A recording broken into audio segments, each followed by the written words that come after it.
when I wrote my dissertation, lo, these many years ago, I remember including a quote from David Foster Wallace's Infinite Jest. I had some weird reason or another for the quote, and I paraphrase it, but it went something like, what if back in the most ancient time, there was never one, but always two, one staring at the other like as in an upside down convex mirror. This idea of the individual versus the group is a really significant dynamic that we find in the Torah, indeed in the Hebrew Bible as a whole. I mean, right away we have not one primal human, but two, Adam and Eve. Eventually, at least, by the time we get to chapter 2. Chapter 1, there are two people. Then chapter 2, Genesis chapter 2, there's one, and then two. Okay, so this issue of the one and the two. But then you have, of course, Cain and Abel. You have Israel and the surrounding nations, of course, become a violent political problem again in our time. And then we have this problem of individual responsibility, as it comes to be sometimes expressed, versus communal responsibility.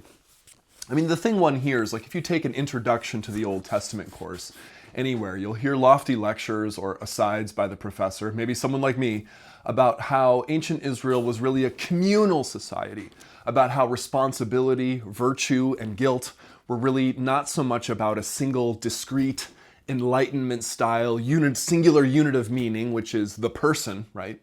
But rather a community and a group. In fact, we see an image of this in the New Testament. I think this is in Corinthians, 1 Corinthians, where the Apostle Paul talks about Israel coming out of the Exodus and everyone going through the sea together as an image of communal baptism. Like the entire group all gets baptized at the same time. This issue of the community, though, and community responsibility already comes up fascinatingly in the Ten Commandments. In Exodus chapter 20, the very first commandment, you shall not make for yourself an idol. This is Exodus chapter 20. I'm reading from the NRSV. You shall not make for yourself an idol, whether in the form of anything that is in heaven or earth, nor bow down to it. Why not? Because I, the Lord your God, am a jealous God, punishing children for the iniquity of the parents, to the third and fourth generation of those who reject me. Generational curse, not even the one who did it, but multiple generations.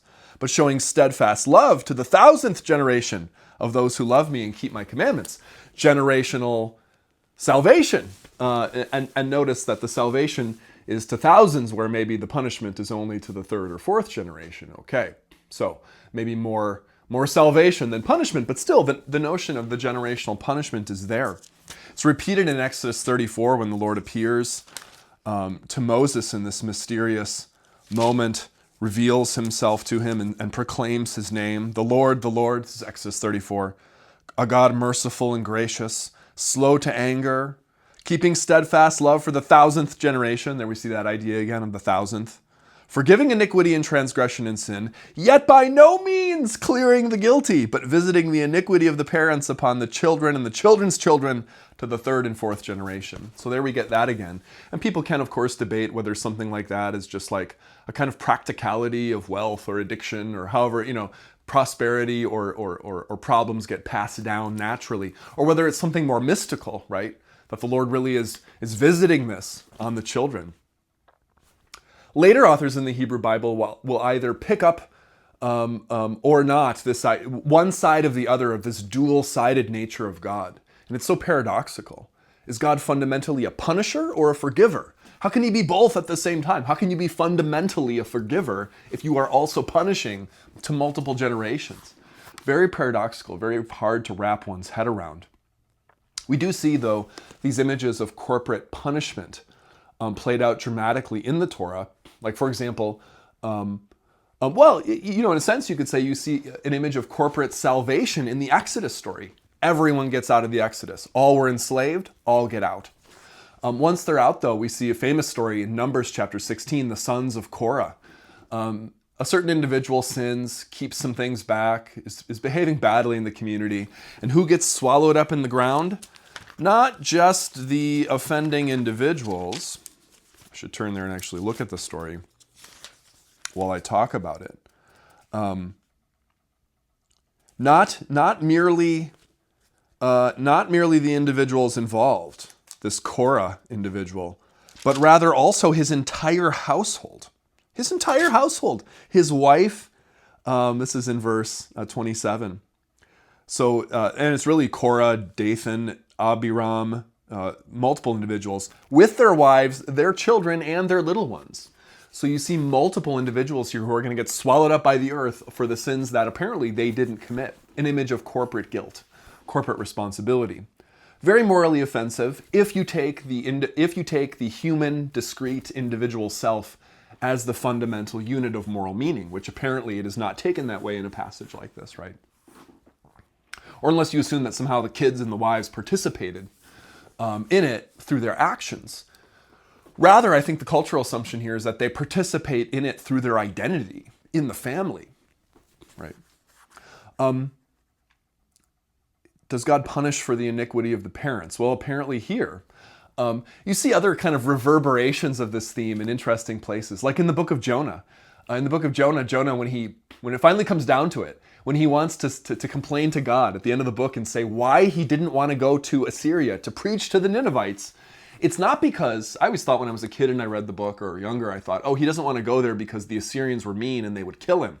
No, it turns out, this is the comedic parody of the book, he doesn't want to go there because he's afraid that God will save them. And he says, in fact, seeming to quote something like the Exodus 34 passage, he said, I didn't want to go there because I knew that you were a forgiving God, relinquishing, neglecting to punish and showing mercy. He leaves out that part of the punishment, though.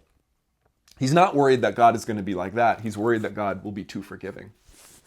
In another book that in some ways seems like the inverse of Jonah, the book of Nahum, or Nahum in Hebrew, Nahum the prophet is like, Jonah gets his wish, as one of my teachers once said it.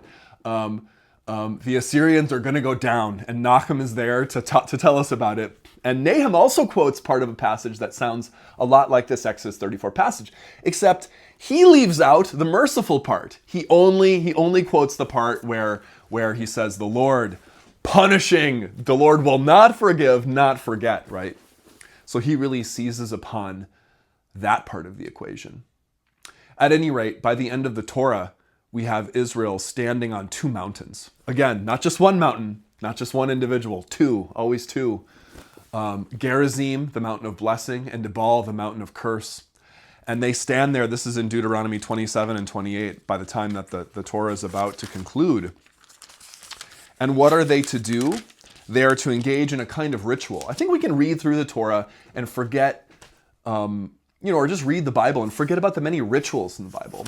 I read an author recently who wrote about this idea that religion in many of its forms was really created, crafted, embodied through ritual, through group actions, through things that you did with your body. Maybe animals that you killed in sacrifice, or a bowing motion that you did, or some other kind of ritual sense, which of course the Torah is full of this, right? And maybe we lost some of this, at least in the sense of Western Christendom during the Reformation, when there became an emphasis more on belief. And this is now how a lot of people think about faith and belief, that it's something very much inside your head, inside your heart. I remember as a child, the ritual, though we didn't think of it that way, the ritual for coming to faith, to become a Christian, was kind of praying a prayer, maybe even a silent prayer. Maybe it was out loud, but it was inviting Jesus into your heart, right? Not so much something that you did, but something that you just had to will yourself to believe in the privacy of your own mind, of your own heart. But of course, religion and faith in so many of its practices, even within Christianity and some traditions more than others, is really about ritual. It's about practice. It's about something you do with your body. And here at the end of the Torah in Deuteronomy 27 and 28, we see the Israelites very bodily, almost like theater. One group goes up on this mountain and another group goes up on that mountain, and they are screaming back and forth blessings and curses to each other. Chapter 27 begins with the curses. So many curses. Cursed be anyone who does this, cursed, and they're yelling this. But then it comes back in chapter 28, blessed. Blessed is the one who does this. Blessed is the one who does that. Then it comes back to the curse, right? So you see on the verge of entering the land, you have the whole community participating in this ritual, participating in this drama, not of the singular, individual, discrete, obedient, believing self, but the community witnessing back and forth through words aloud and through bodies on mountains, crafting this drama of corporate responsibility.